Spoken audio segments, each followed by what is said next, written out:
friends, it's wonderful to see you all today. Welcome back to Wellness Wednesdays, where we focus on keeping our minds and bodies happy and healthy and a life full of balance, exploration, and fun. And today we're going to be exploring the world of bread making, one of my favorite things to do. But it has a reputation for sometimes being really hard or taking years and years of practice. And there are some recipes out there that are like that, where you need that practice and those techniques. But there's also some recipes out there that are super easy and great for beginners. And we're going to be looking at two really easy recipes today. Now, there's some really simple ingredients that you are going to need to make these recipes: flour, sugar, salt, water, and a leavening agent. Now, some of these leavening agents can be hard to find, like yeast, which is why we're only going to use this leavening agent for one of our bread recipes. And the other bread recipe is going to be completely yeast-free, and we're going to be using baking powder for our leavening agent. So go ahead, grab your aprons, and come join me in the kitchen. Hello everybody, I've got my apron on and I'm ready to get started. So we're going to start with a rustic no yeast bread, which means all you need for this is your baking powder and then our other ingredients, so our flour, sugar, salt, and water. And the most important thing when making bread is measuring your flour correctly. It's really easy to add too much flour, and what happens is your bread turns out really dry and you need a ton of butter to make it taste good. So we're going to talk about measuring techniques. My favorite technique for measuring flour is using a kitchen scale. It's super easy and it's extra precise, so you always know you have the correct amount of flour in there. But not everybody has a kitchen scale, and that's totally okay. So we're going to talk about measuring techniques for flour by hand. Now most of us, we use a little scoop like this, 1 cup scoop, and we use it to measure our flour. Sometimes we'll just kind of put it in there, we'll shake it around a bit to level it off, maybe tap it to get it leveled in there well. And then we'll take our knife, level it off there, and we'll call that a cup of flour. This is actually more than a cup of flour, squeezed inside a 1 cup measuring cup. A 1 cup of flour should have 120 grams of flour in it. So I'm going to go ahead and use my kitchen scale to test how many grams I have in this flour. And this one that I just scooped and kind of leveled off actually has 145 grams of flour in it. So that's way too much flour. I'm going to go ahead and take out some of this flour until I get to 120 grams. And then I'm going to show you how to measure flour correctly by hand.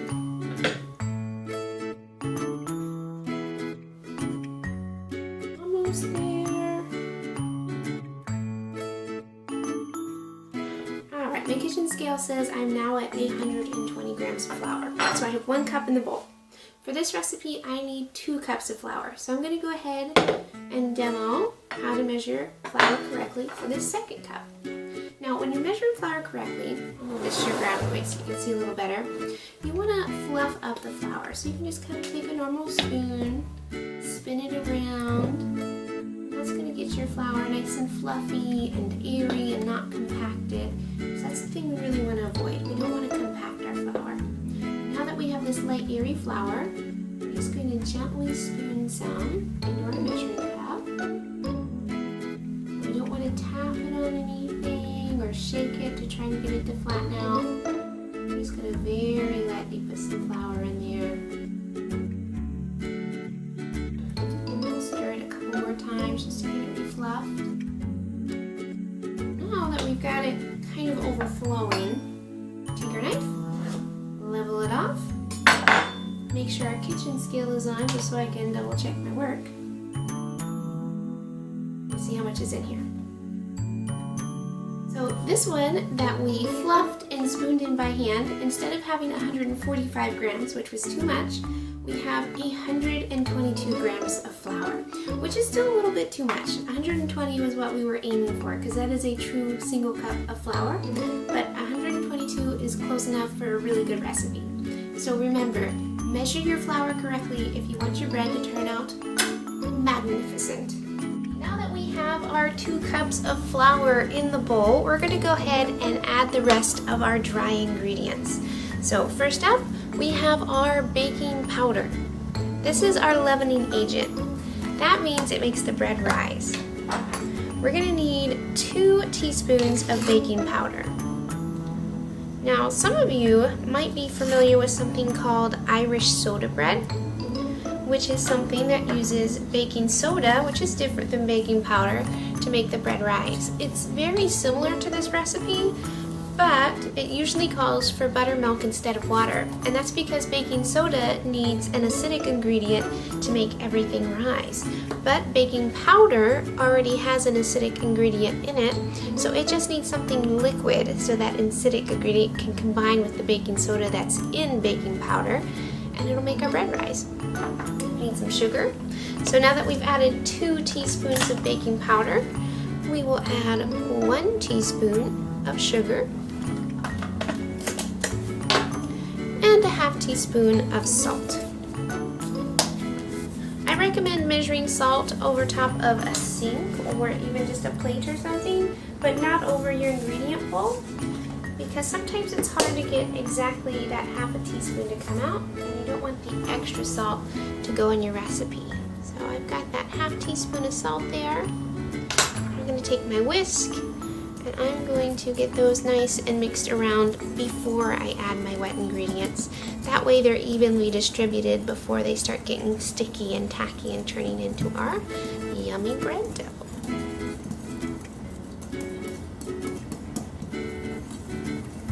Awesome, so I've got those mixed around, and I'm going to take my water, and I have 3/4 cups of water right here. It's best to use filtered water if you can, because unfiltered water is going to have ingredients in it, and you might not know how much of those ingredients it has in it. So it might have chlorine or any of those other lovely things that you find in water.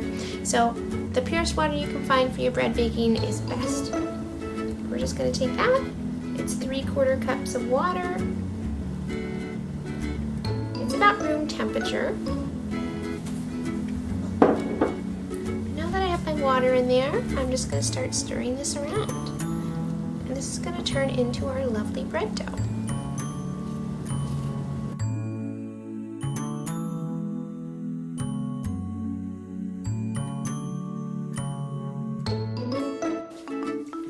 So we've got our dough all mixed up. I like to let it sit for just a couple minutes so the wet ingredients can incorporate with the dry ingredients a little bit better. But once you've let it set for about 1 or 2 minutes and you've got those ingredients mixed up, we are going to knead our bread. Now, this doesn't take a whole lot of kneading. We're just going to put a little bit of flour down here on the surface, and we're just going to kind of knead our bread until it all comes together into a silky smooth ball.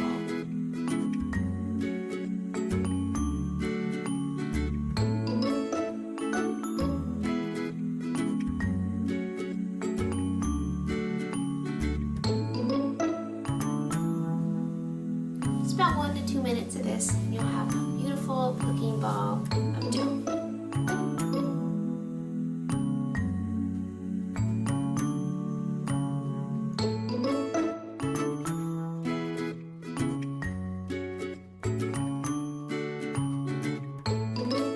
I'm going to try to form it into a nice smooth ball.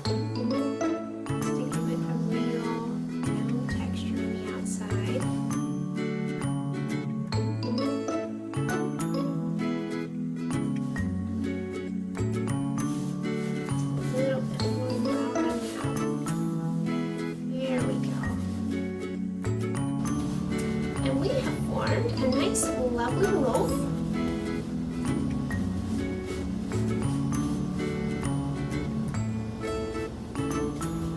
Okay, so I'm going to go preheat my oven.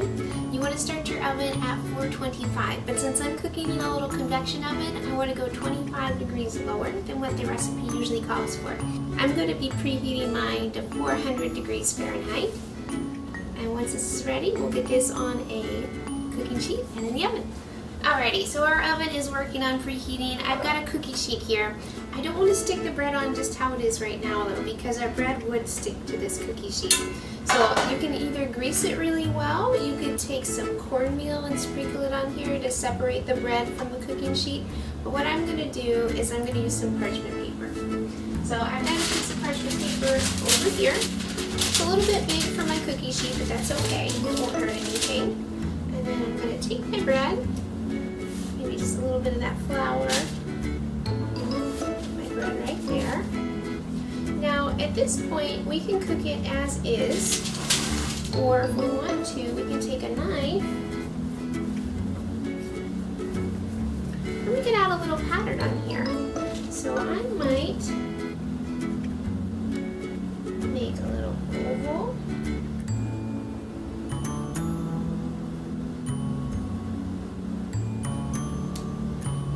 So it looks kind of like a leaf. In the center.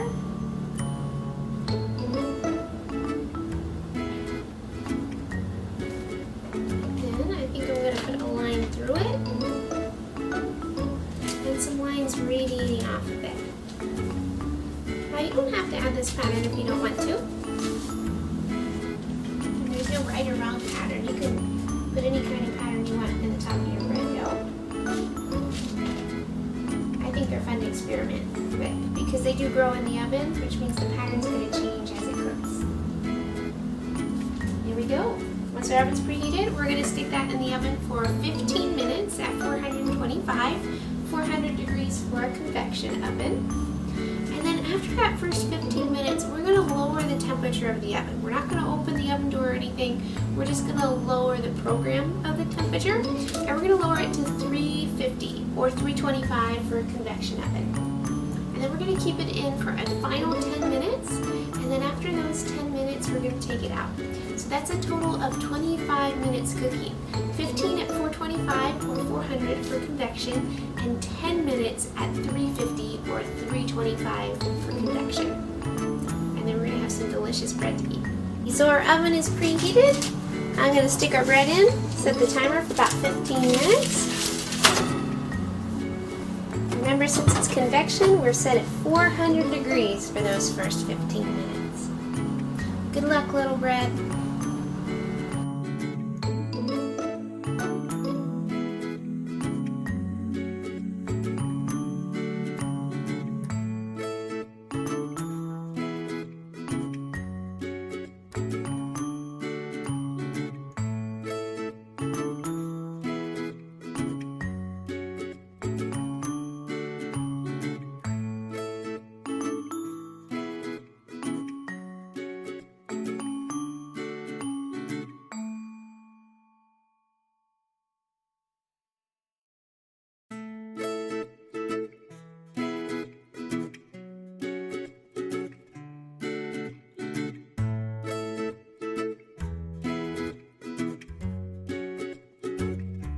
Our bread has been in the oven for 15 minutes at 400 degrees, which means now it's time to lower our oven's temperature to 325 for a convection oven and leave it in for a last 10 minutes.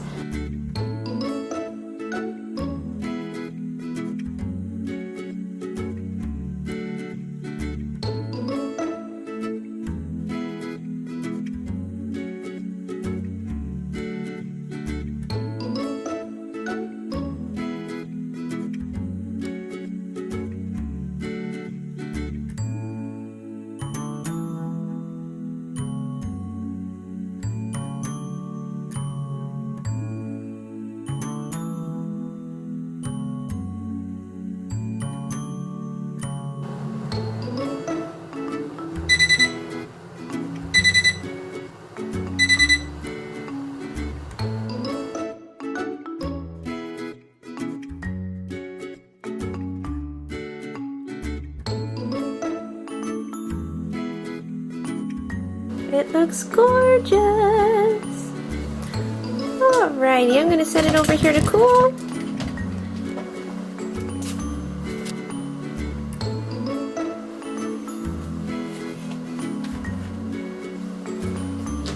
Let's go ahead and get started on our second loaf of bread. So this is going to be a yeast bread this time. Remember, most important part, measure our flour correctly. Since I already went over how to measure by hand correctly on our last loaf of bread, I'm going to go ahead and just use the kitchen scale for this one since it's faster. On this loaf of bread, we need 3 cups of all-purpose flour. That's 360 grams altogether.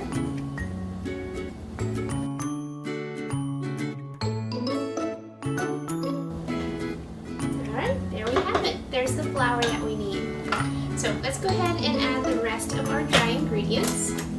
We need a teaspoon and a half of yeast, salt, and sugar. Now for this recipe, I'm using instant yeast, which is very important. Since it's instant yeast, I can go ahead and just put it into my flour with my other ingredients.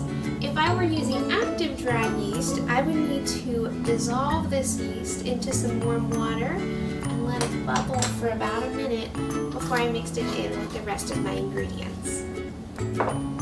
You can use active dry yeast for this recipe.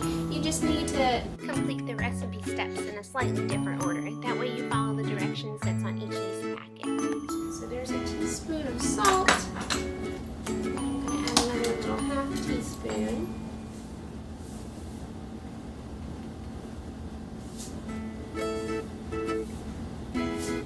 Okay. And our last dry ingredient here is our sugar. A teaspoon and a half.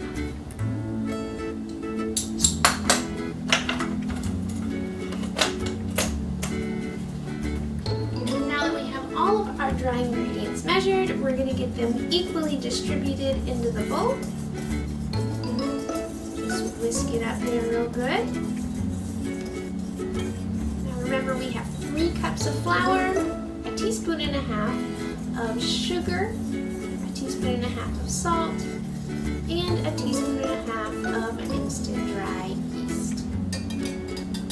Okay. The last ingredient for this bread is the water. So I'm using a nice clean purified water, and I have a cup and a half here. Room temperature will work just fine. Ideally, you'd want your water to be about 90 degrees, which is going to help activate your yeast a little faster than just room temperature water. But the last thing you want to do is have water that's too hot. If you get your water to about 120 degrees, that's going to start killing your yeast. So it should feel just slightly warm to touch for that perfect temperature. Okay, so we're just going to stir this up just enough so that all of the dry ingredients are saturated. We don't have to worry about kneading or anything right now, because once we get this mixed up, we're just going to let it rise for about 30 minutes in a nice warm space. When you're looking for warm spaces to put it, if you have a sunshiny spot on your counter, that would be an awesome place. If your oven happens to be a little warm, maybe you're making some cookies the same day you're making bread, you can stick this bowl on top of the oven, not in the oven. Because remember, anything over 120 degrees is going to start killing your yeast. But you can stick it on top of your oven because it's probably slightly warmer there if you happen to be baking something else. But we're going to let this double in size. So you can see it there. This just covers the bottom of our bowl. Once it doubles in size, it's going to be about this big, and then we can move forward with the rest of our recipe. Before we let it rest, we should cover it with some plastic wrap, otherwise it's going to get a hard film on top, and that hard film isn't tasty or fun to work with.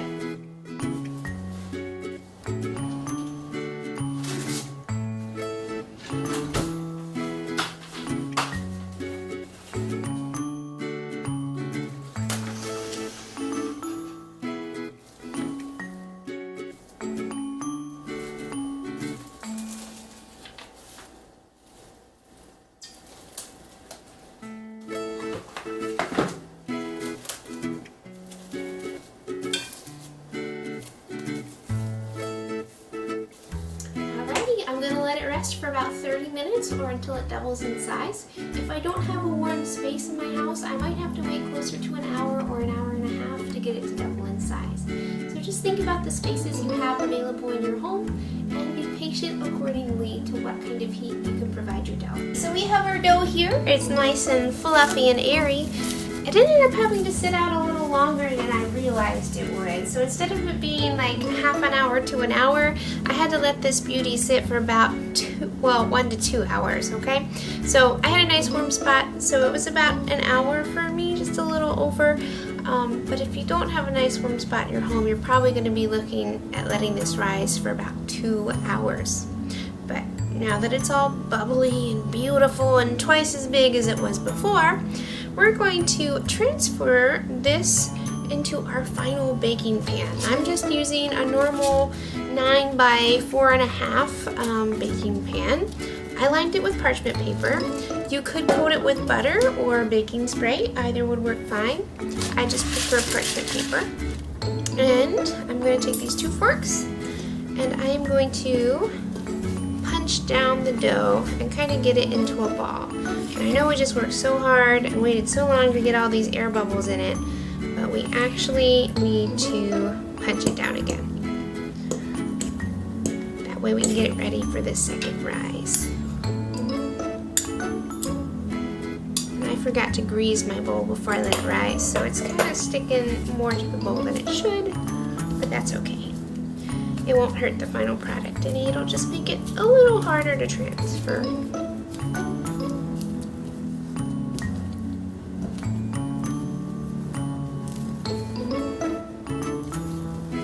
Okay, now that it's punched down, I'm going to scoot this pan over here and just kind of gently coax it in.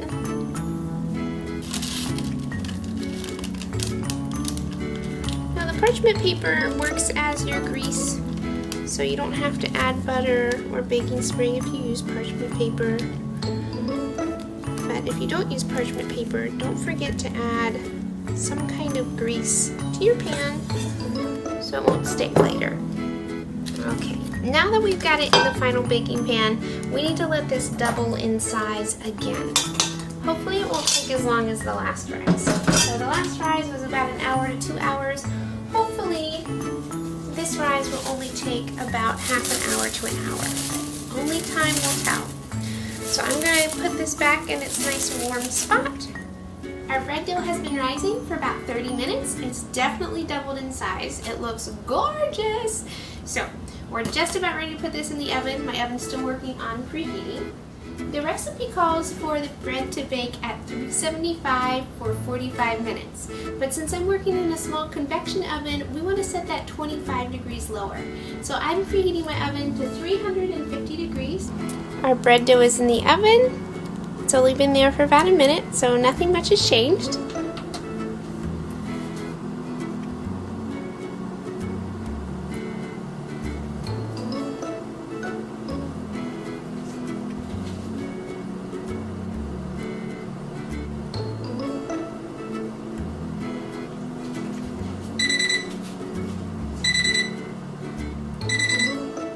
Sounds like our bread is done. Time to take it out of the oven and let it cool. Make sure you're wearing really good gloves whenever you take your bread out of the oven, because this is a very hot space. Oh yeah, that looks beautiful. One of the nice things about using parchment paper is it's really easy to remove the bread from the container. This comes right out. Leave it there to cool.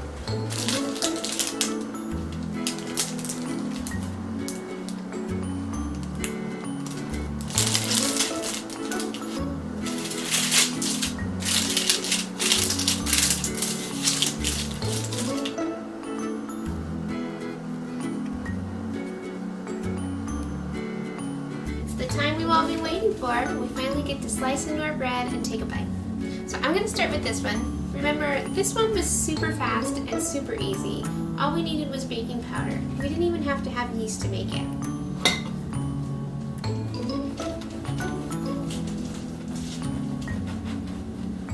Now this bread does have a tight crumb, which means it's a little more dense, and you can notice it's a lot smaller than the yeast loaf. Because of that, I'm going to cut the slices really thin. The inside is very moist, and I can feel that it's nice and chewy. I like to put a little bit of honey on my bread whenever I eat it. So I'm just going to smother some on.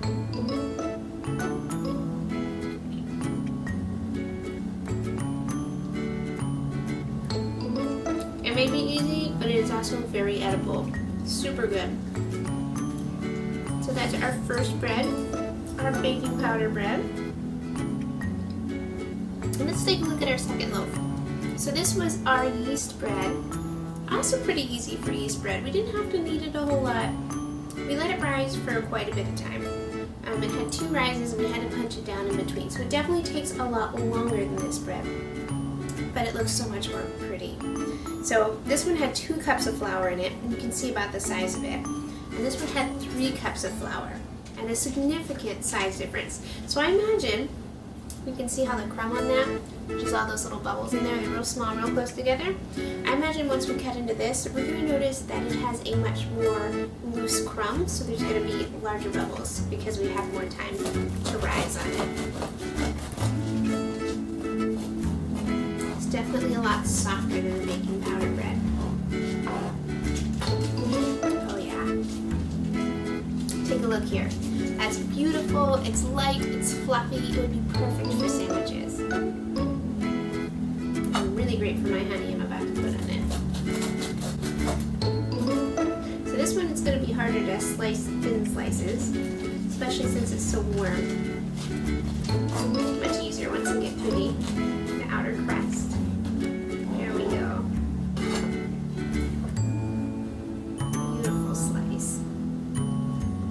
Throw just a little honey on this end.